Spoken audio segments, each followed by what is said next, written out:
Pues en los últimos meses hemos estado en esta segunda carta de Pablo a los Corintios y hemos estado avanzando por la carta viendo lo que es el contenido de la carta. La carta se divide fácilmente en tres bloques. El primer bloque es los capítulos 1 al 7, donde Pablo realmente está contestando por qué no ha hecho lo que él había prometido hacer. Él había prometido que iba a ir a Corinto, pero al final, en vez de ir a Corinto, había enviado una carta que los propios corintios habían llamado una carta severa o fuerte, dura, que había causado mucha tristeza en la congregación. En algún momento Pablo sí que hace una visita, pero una visita corta. No la visita que había prometido, donde él había prometido al final de 1 Corintios que él iba a estar ahí tiempo con ellos. Y entonces en los primeros 7 capítulos él está dando la contestación a eso y mientras tanto explicando cómo Dios consuela a su pueblo. Esto es el gran tema de la carta entera, pero sobre todo en estos primeros 7 capítulos. Este pensamiento de que Dios nos consuela con una consolación. Y qué bonito, no es solo pragmático para que estemos consolados, sino que tiene un fin más allá para que nosotros podamos consolar también a otros. Y entonces vemos como en el segundo apartado, en los capítulos 8 y 9, Pablo avanza al pensamiento de la ofrenda. Él está preparando a los corintios para que tengan su ofrenda lista y cuando Pablo llega, él no quiere tener ni historias, ni, oye, ¿no ibais a dar más? ¿Habíais prometido más? No lo tienes hoy, pero lo quieres traer la semana que viene. Ninguna historia así. Así que les anima a preparar su ofrenda y les anima con el pensamiento. Habiendo recibido generosamente de Dios, qué bonito es que nosotros podamos dar generosamente a los demás. Y el resultado es la consolación a los demás. Podemos nosotros ser de consolación a otros. Y ahora entramos en el último bloque del libro con el capítulo 10. Y hay un cambio notable de tono. Cuando estamos leyendo los primeros capítulos, hay un tono. Y de repente en el 10 hay un tono distinto. Algunos han propuesto que quizás la explicación sería lo más radical. El capítulo 10 era otra carta, no era parte de la carta, de la primera carta, y puesto que Pablo arranca con las palabras yo Pablo, pues es una nueva correspondencia. Incluso algunos han propuesto que del 10 al 13 es la carta severa que había comentado en el capítulo 2. Ahora, yo no voy en esa dirección. Primeramente, el pensamiento de empezar a romper la unidad de la palabra ya es una puerta complicada de abrir. De hecho, no hay ningún manuscrito antiguo que separa ese material del otro. O sea, de todo lo que nosotros tenemos, toda la evidencia sugiere que siempre esta carta ha sido una unidad. Ha circulado tal como nosotros tenemos la carta aquí. Pero ¿qué podemos decir en cuanto a ese cambio de tono? Bueno, está claro que cuando Pablo arranca la carta, está dirigiéndose específicamente a los corintios que tenían un corazón abierto a las cosas del Señor. Pero al final de la carta empieza a dirigirse específicamente a otro grupo que había en la iglesia, un grupo rebelde, un grupo principalmente alrededor de unas figuras que habían aparecido en Corinto, que Pablo más adelante les llama unos superapóstoles, y luego llegando con las palabras más claras en el capítulo 11, versículo 13, les llama falsos maestros. Entendemos que estas personas habían entrado en Corinto. Pablo llegó, plantó la semilla, empezó la iglesia y se retiró. Y ahora aparecen estos y están para llevar la gloria. Están para, mira el crecimiento de la iglesia. Eso porque estamos nosotros. Cuando Pablo estaba aquí, la iglesia era chiquitita, pero al llegar nosotros, la iglesia ha crecido mucho. Y ahí tenemos ese conflicto. Y Pablo no está aquí para sencillamente decir, no, yo hice lo mío. Pablo no está aquí para intentar justificarse de esta manera. Pero Pablo tiene que contestar lo que han sido las acusaciones de estas personas. Es la mejor explicación del cambio de tono. Pero antes de entrar realmente en el contexto de todo lo que Pablo dice, quiero hacer constar que realmente en la primera parte de la carta, Pablo ya está dando anticipos de lo que él va a decir un poco más adelante. He resaltado algunas... He resaltado algunas frases aquí. En el capítulo 1, fijaos cómo dice Pablo, que él había dado testimonio con sencillez y sinceridad de Dios, y luego dice estas palabras, no con sabiduría humana, sino con la gracia de Dios. Pablo está recalcando que su ministerio ha sido no con sabiduría humana. Eso ya empieza a indicar de que Pablo está desmarcándose de otros que han llegado a Corinto, unos que son muy, muy sabios. Y si recordamos 1 Corintios había entrado con ese tema de que a los corintios les llamaba la atención la sabiduría. Y parte de su queja era que el mensaje de Cristo parecía poco sabio realmente. Así que vemos algo de indicio de esto en el capítulo 1. En el capítulo 2, Pablo dice estas palabras, pues no somos como muchos que medran falsificando la palabra de Dios. Esas son palabras fuertes.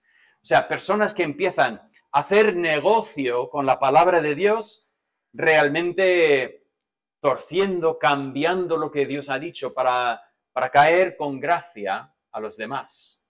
Una vez más, tenemos ese indicio de que hay algo que está pasando en Corinto que no es del todo limpio. En el capítulo 4, Pablo dice, antes bien renunciamos a lo oculto y vergonzoso, no andando con astucia ni adulterando la palabra de Dios. Eso, otra vez más, es un testimonio de que hay otros que Pablo dice, estos tienen mucha astucia. Ellos tienen un plan y están adulterando, cambiando la palabra de Dios. Y finalmente en el 7, Pablo arranca con estas palabras, admitidnos, a nadie hemos agraviado, a nadie hemos corrompido, a nadie hemos engañado. Pablo claramente está dando indicios de lo que va a venir luego más tarde en la carta, de que hay personas que están haciendo algo que no tienen derecho de hacer. Bien, entonces, ya tenemos la situación que pone el trasfondo para los capítulos 10, 11, 12 y 13. Vamos a entrar en el 10 y ver por dónde comienza Pablo. El capítulo 10, Pablo dice estas palabras. Yo, Pablo, os ruego, incluso podríamos decir, os animo, porque esta es nuestra palabra de animar, ánimo, os animo por la mansedumbre y ternura de Cristo. Yo que estando presente, ciertamente soy humilde entre vosotros, mas ausente, soy osado para con vosotros. Pablo arranca con un pensamiento de que os voy a intentar animar. O sea, fijaos que Pablo dice, no dice, os mando. ¿Tenía derecho de decir Pablo, os mando? Sí, podría haberlo dicho. Pero Pablo dice, os animo. ¿Os animo en qué sentido? Bueno, desde la mansedumbre y ternura de Cristo, soy humilde entre vosotros. Ahora, lo que Pablo está haciendo es que está preparando... no dije este punto, pero está bien que lo hayas puesto. ¿Recordáis en el capítulo 3 y el capítulo 5, Pablo comentó eso de las cartas de recomendación, que nos hace entender también que habían entrado personas y un poco habían cuestionado la autoridad de Pablo de tal forma que los corintios en algún momento le dicen a Pablo que él debería mandar cartas de referencia, debería tener que justificar por qué él estaba ahí predicando la palabra a ellos. Una vez más, otro indicio de que hay personas que no están recibiendo o no aceptan la autoridad de Pablo.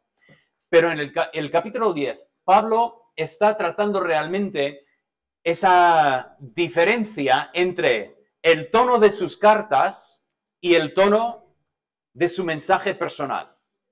Bien, y si seguimos leyendo, vemos en el versículo 9, por ejemplo, Pablo dice, para que no parezca como que os quiero amedrentar por cartas. Pablo dice, no quiero que nadie piense que yo estoy intentando, pues, dar un susto a todo el mundo. Escribir una carta que coge a todo el mundo, sacude a todo el mundo y deja a todo el mundo mal.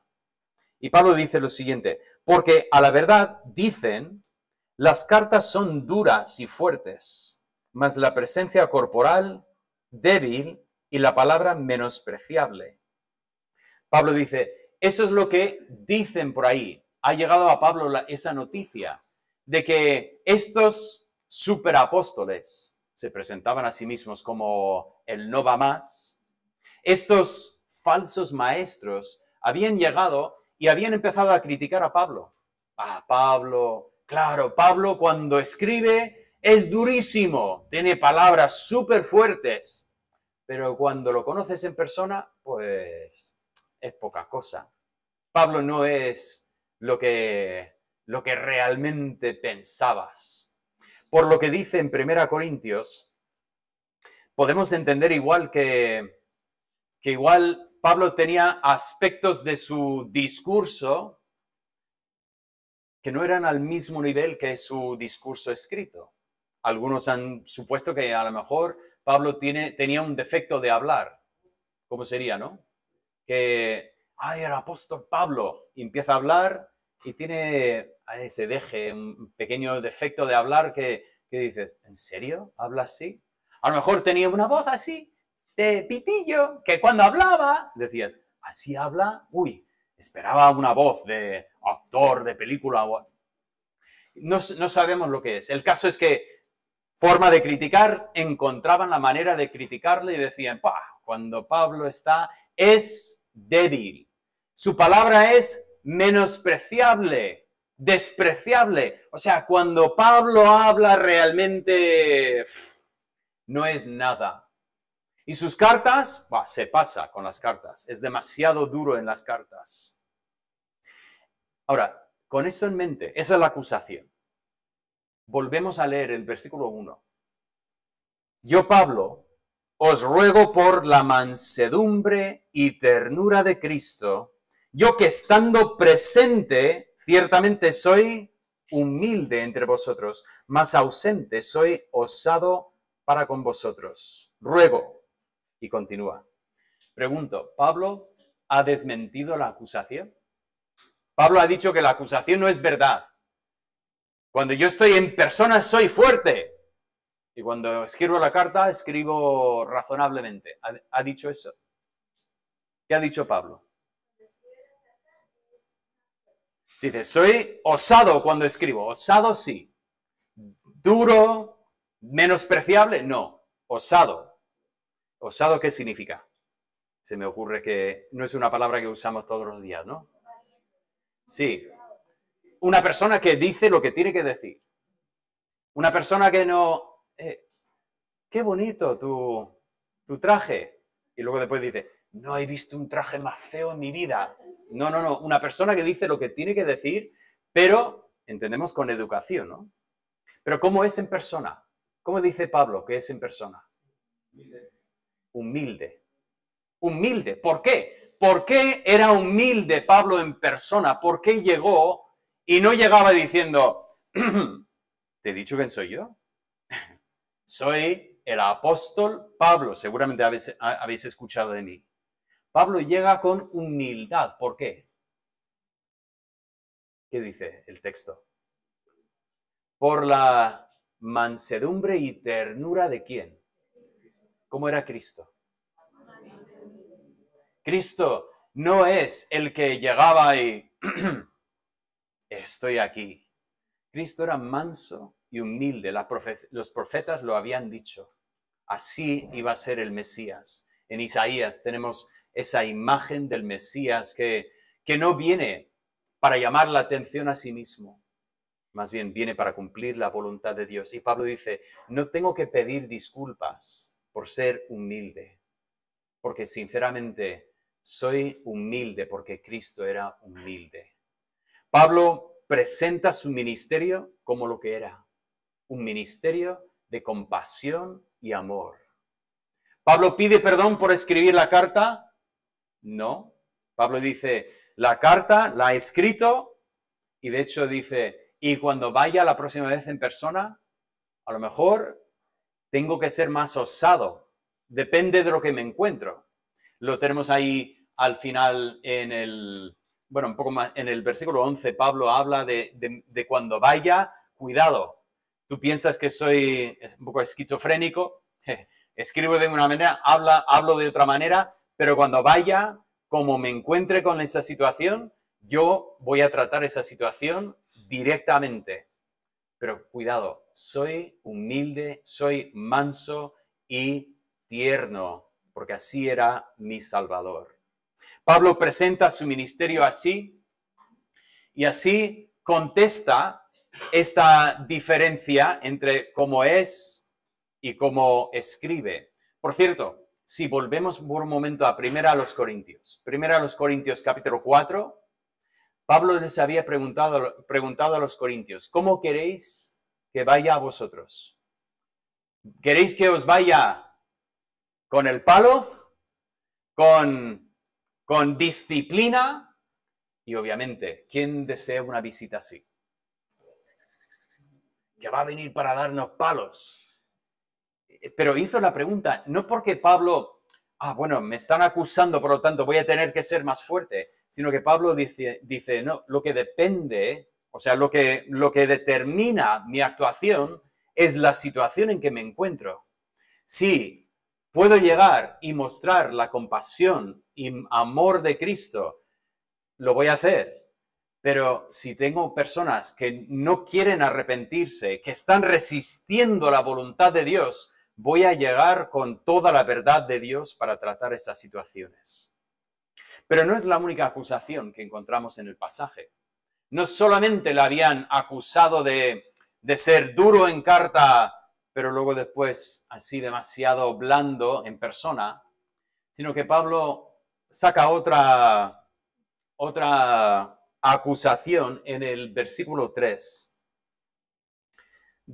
En el 2 y 3, perdón. Dice, ruego pues que cuando esté presente no tenga que usar de aquella osadía con que estoy dispuesto a proceder resueltamente contra algunos que nos tienen como si anduviésemos según la carne. Otra acusación. Pablo dice lo que dice, hace lo que hace, porque está hablando según la carne. Ahora, esta frase, quizás es fácil que malinterpretemos esta frase, que Pablo andaba según la carne. De hecho, si miramos en el versículo 4, Pablo hace el 3, dice, porque aunque andamos en la carne, no militamos según la carne. Obviamente las preposiciones son importantes aquí.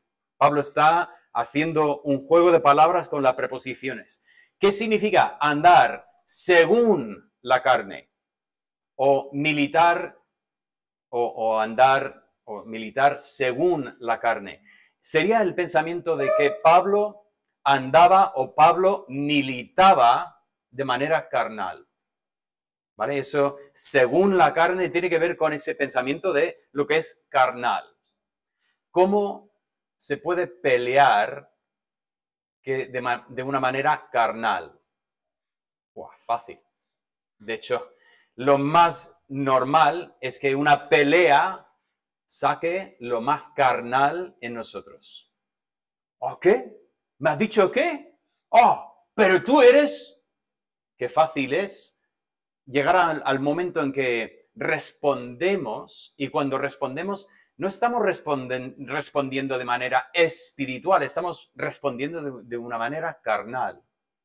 Y ellos habían acusado a Pablo de andar según la carne, de manera carnal. Y Pablo dice, un momento, ¿vosotros creéis que, por ejemplo, he escrito una carta tan fuerte porque de alguna manera estaba enfadado?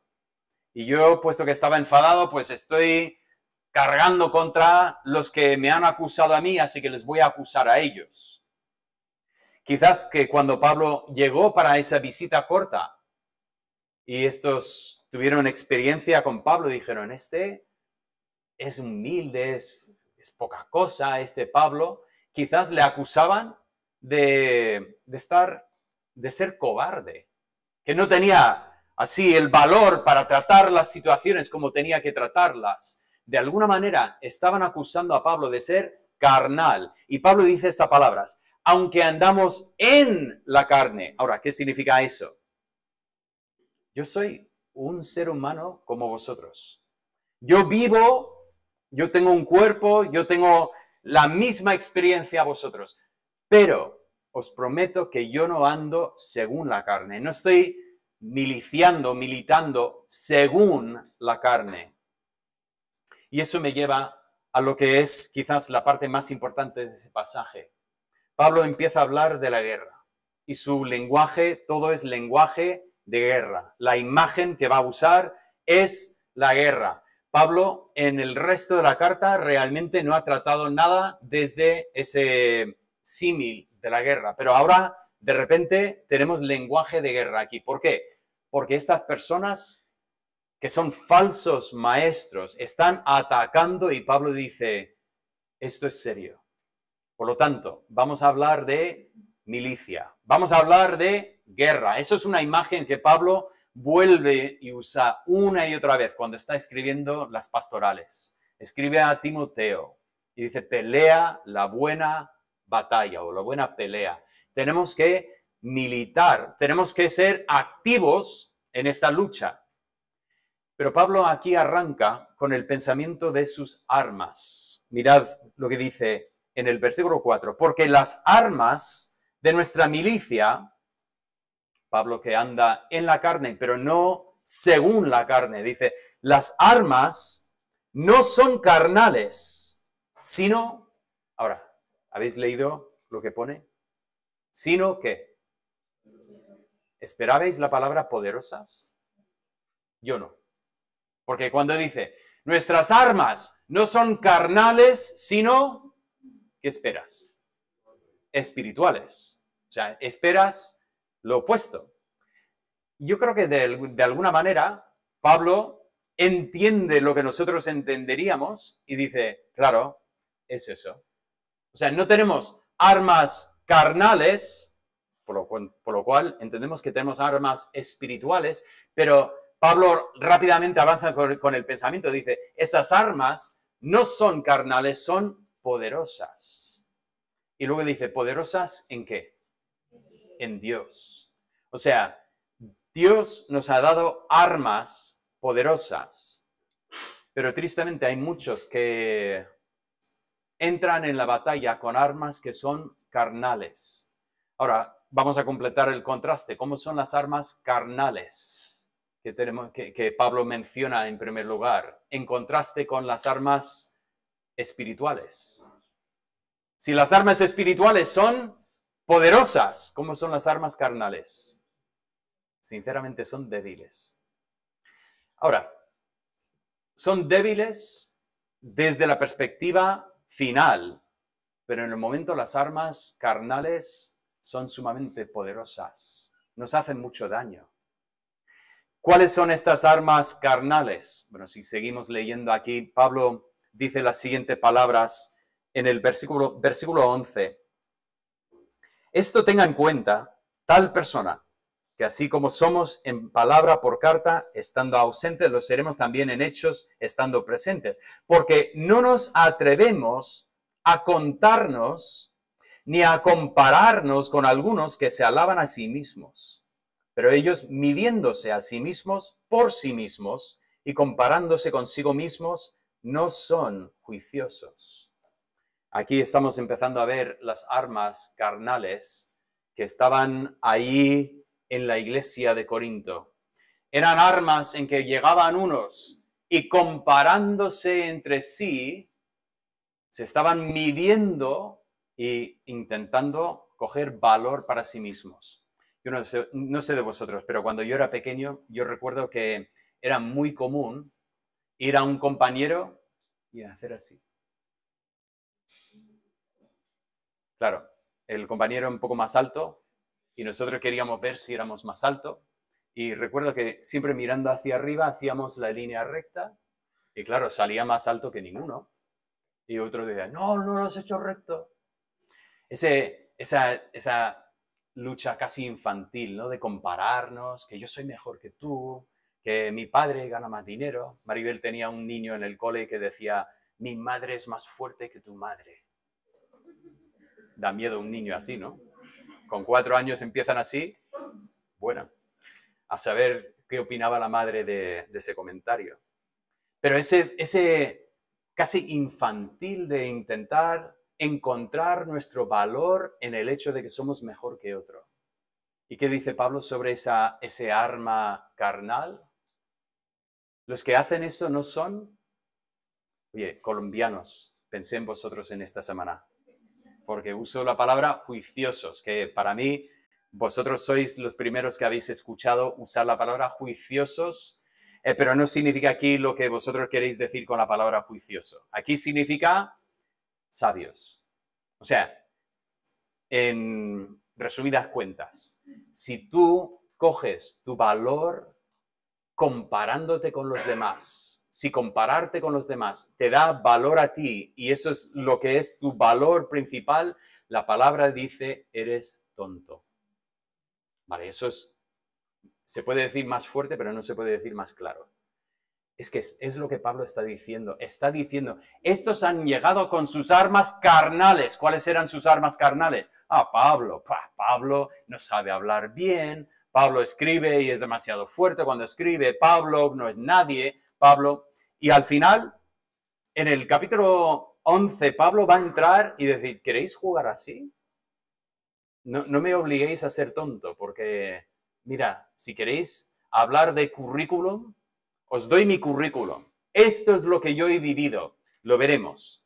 Pero Pablo está diciendo, si tu valor se encuentra en eso, y de hecho Pablo lo hace claro, que está como bajando a su nivel para decir, ni así es correcto lo que están diciendo.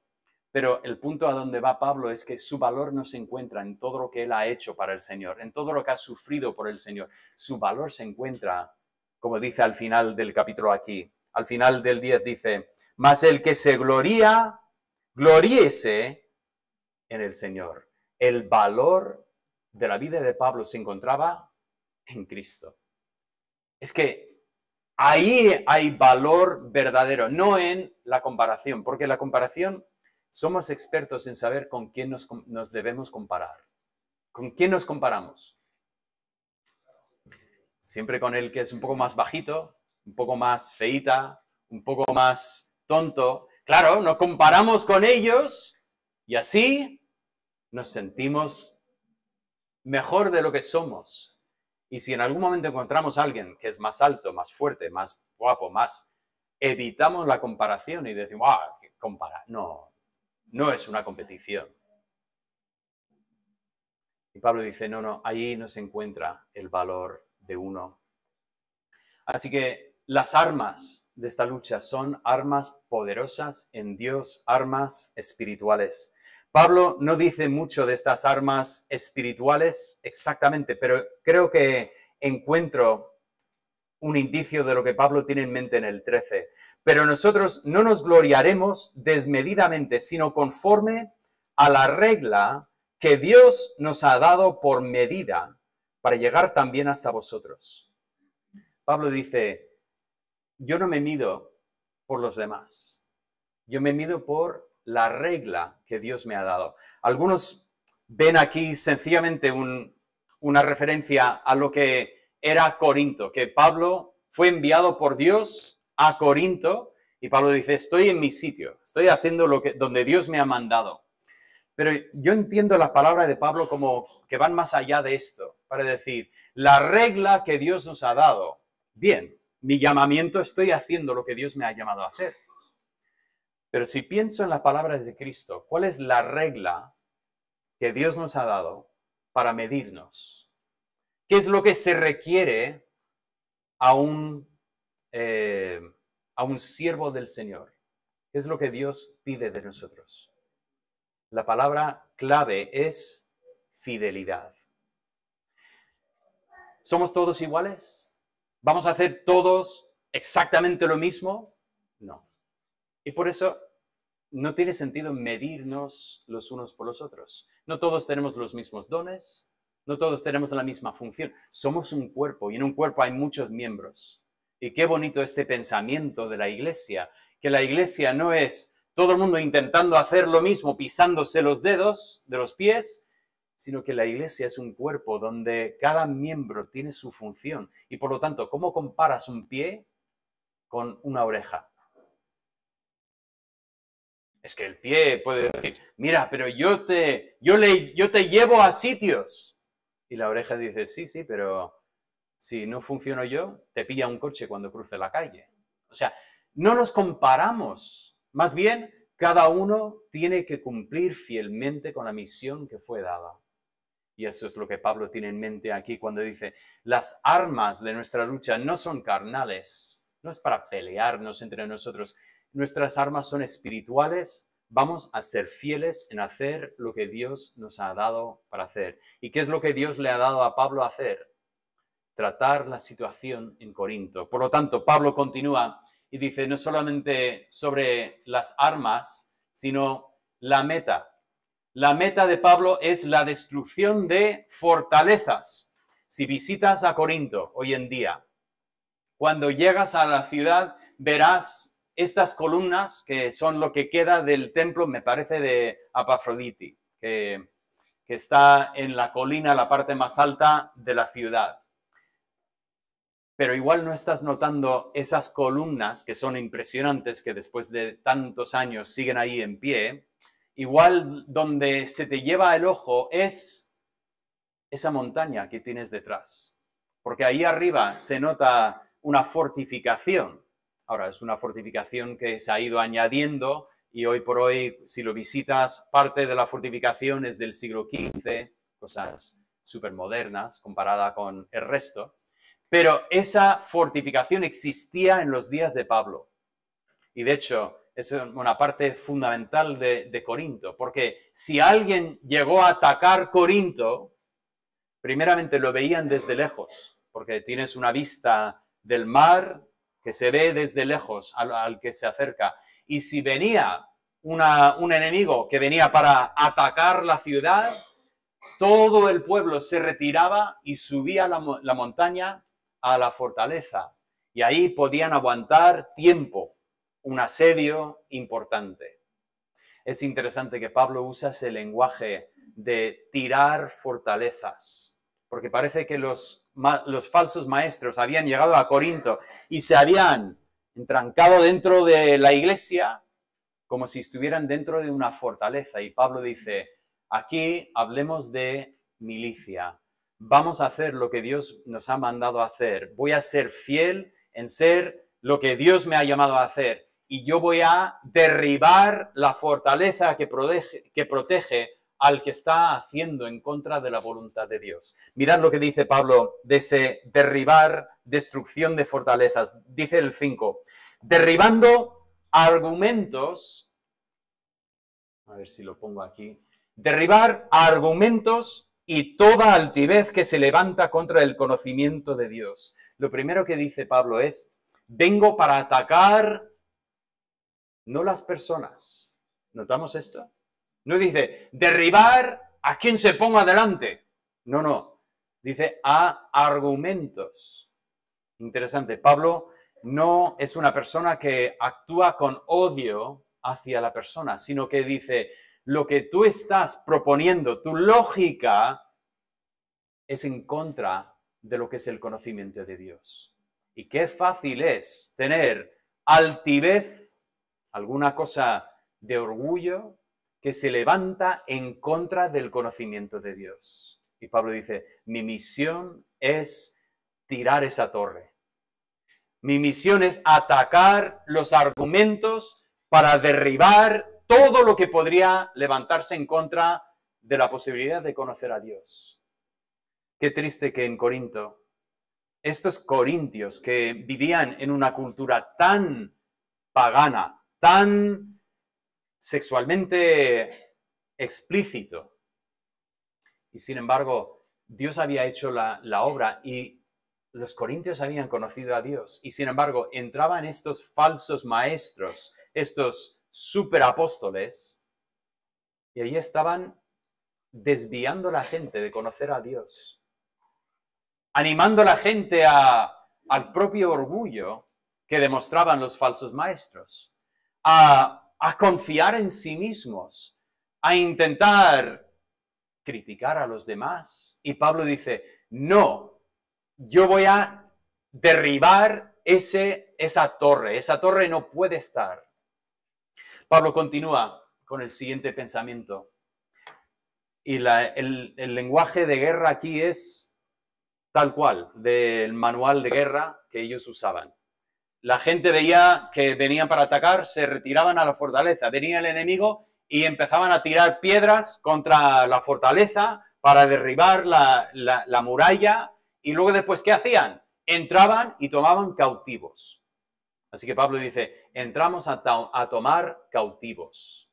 Ahora, cautivos para humillarlos delante de Pablo y poner su pie sobre su cuello y hacer la foto. No. Dice, para tomar cautivos los pensamientos. Otra vez, interesante, hablando de los argumentos, ahora de los pensamientos y llevarlos cautivos a la obediencia a Cristo.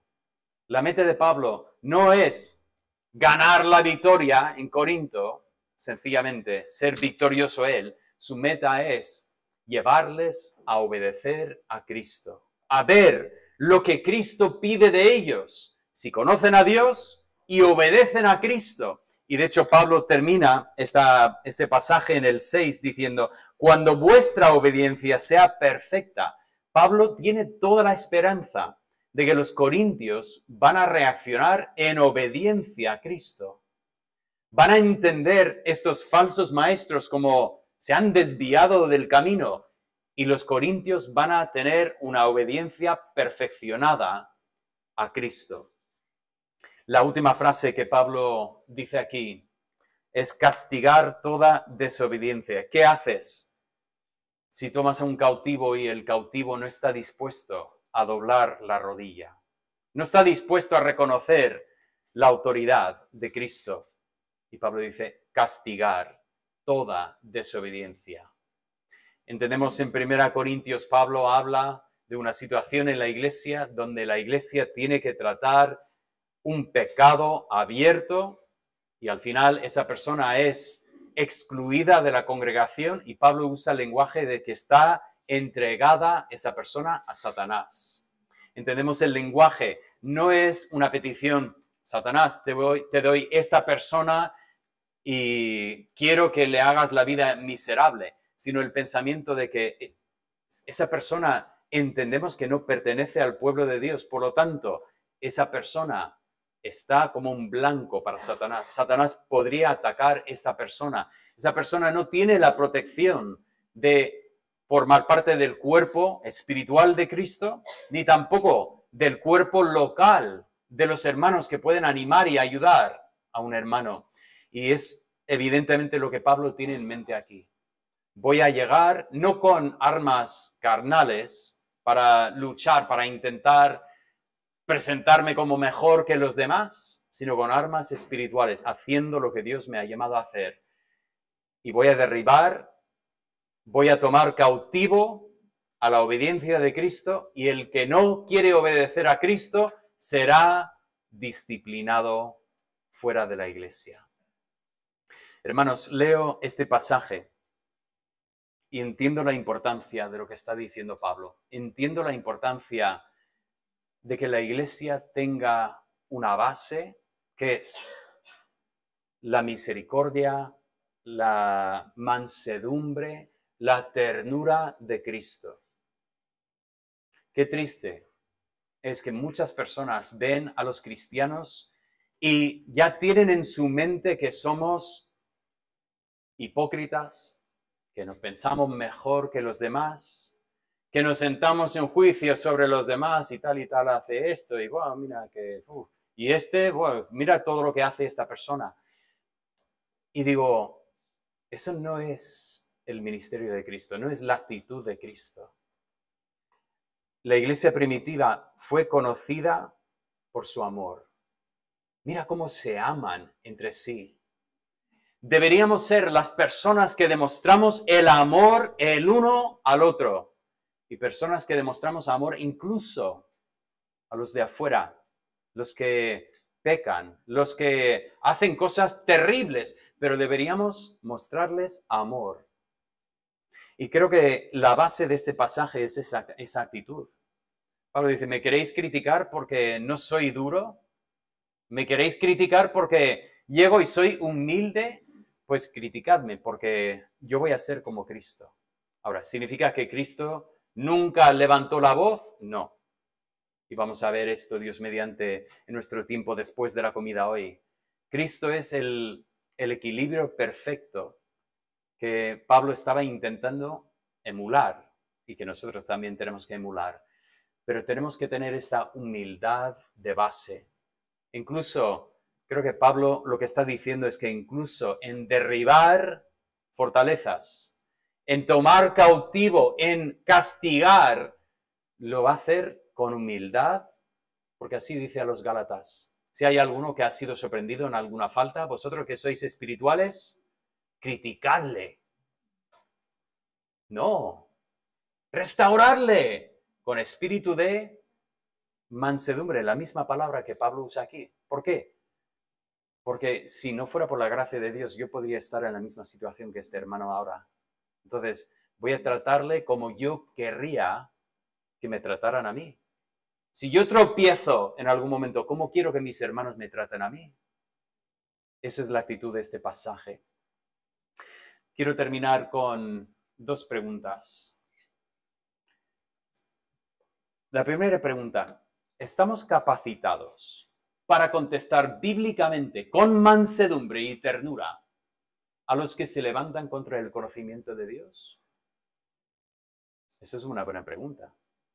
Porque personas hay así, que se ríen de Dios, que critican a Dios, que blasfeman contra Dios. Y la pregunta, ¿estamos ya preparados para saber lo que tenemos que decir en estos momentos? Cuidado, no hablo de una respuesta carnal. No hablo de, hombre, pero tú eres tonto si piensas así. Esa no ayuda mucho. Bueno, no ayuda a nada, vamos a ser honestos. Pero Pablo habla de otra actitud, una actitud de decir, voy a ser fiel a Dios y voy a estar preparado para hacer guerra, para no luchar contra la persona, pero sí derribar los argumentos y intentar llevar cautivo los pensamientos a la obediencia de Cristo. Es un reto muy grande. Tenemos que estar preparados para esto. Hay miles de libros buenos que nos ayudan a prepararnos, pero sinceramente la mejor preparación es todos los días abrir la palabra y empapar nuestra mente con la palabra de Dios de tal forma que cuando una persona nos dice una cosa de estas, podemos respirar hondo y decir, bueno, ¿sabes que eso no es lo que dice la Biblia? ¿Sabes que la Biblia dice esto? Y tener oportunidad. Esta semana me llamó la atención, estaba en el edificio nuevo y uno de los trabajadores estaba por ahí y el hombre me dice, oye, una pregunta, ¿vosotros qué sois exactamente? Y digo, me encanta la pregunta, es buena, ¿no? Que estaba ya cogiendo carretilla para poder contestarle y me dice, es que tenía un compañero que era testigo de Jehová, ¿sois así? Bueno, ¿cuál es la tentación carnal? Oh, no, los testigos de Jehová son terribles, que son esto, lo otro y tal. Y para ser sincero, caí en la trampa. empecé a arrancar con, bueno, descargar contra, cuando de repente me di cuenta, me ha desviado de lo que realmente necesita este hombre. Este hombre no necesita armas contra los testigos de Jehová. Entonces, paré y digo, pero la verdad es que lo que nosotros creemos es, digo, voy a dejar a un lado esto porque no conviene en esta situación, voy a darle a este hombre, y el hombre me dijo, pues me gustan estas cosas, igual hablamos más de estos temas. Digo, cuando quieras, que quiero hablar más con él sobre estos temas. Oye, ¿estamos preparados para poder derribar correctamente y así llevar cautivo a la obediencia de Cristo? Tenemos que estar preparados. Pero en segundo lugar, estamos derribando las fortalezas del enemigo en nuestra propia vida. Y quiero llevar esto otra vez al nivel personal, porque esto es sumamente importante. Sabéis que todos tenemos argumentos, todos tenemos pensamientos, y algunas veces estos argumentos realmente se levantan en contra del conocimiento de Dios. Es que estamos en medio de una sociedad que nos afecta la forma de pensar. Empezamos a pensar cómo piensa la gente que nos rodea.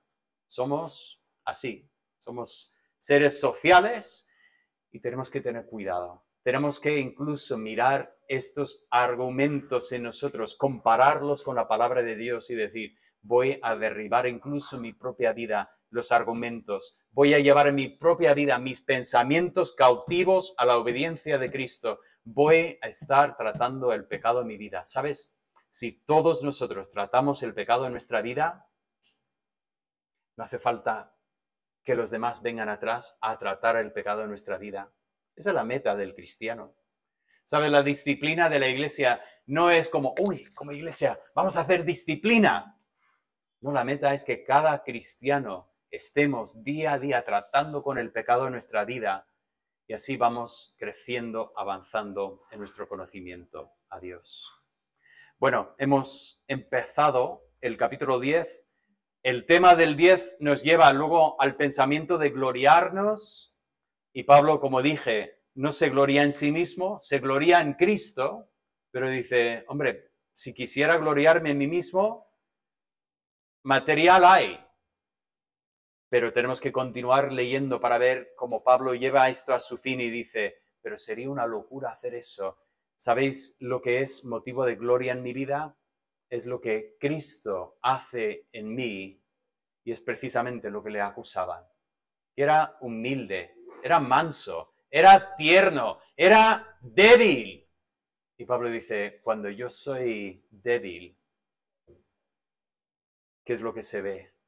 La fuerza de Cristo en mí. Vamos a dejar este tema para la semana que viene, Dios mediante, y avanzamos con el libro. Padre, te doy gracias por tu palabra y te doy gracias que en ti podemos luchar, podemos derribar, podemos llevar cautivo y queremos hacerlo en nosotros mismos.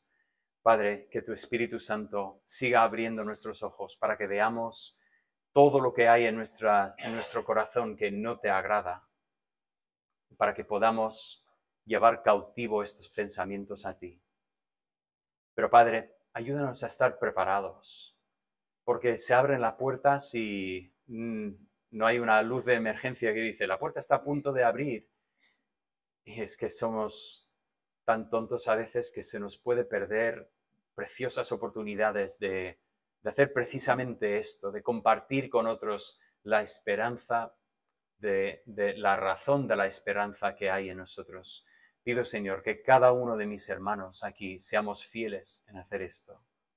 Y Padre, hemos hablado hoy de el conocimiento de ti. Igual hay personas aquí escuchando este mensaje y ha habido fortalezas en su vida. Ha habido pensamientos que los han alejado de conocerte a ti. Señor, queremos que tu palabra rompa esas fortalezas, que efectivamente que lleve los pensamientos a la cautividad de Cristo. Pido, Señor, por favor, que si alguien está escuchando estas palabras y no conoce a Cristo como su Salvador, todavía no puede decir que sus pecados están bajo la sangre de Cristo, que no hay ninguna condenación, pido que obres en su corazón hoy para que pueda ser un cautivo de Cristo. No hay nada mejor en este mundo que ser esclavo de Jesucristo. Te lo pido en el nombre de Cristo Jesús. Amén.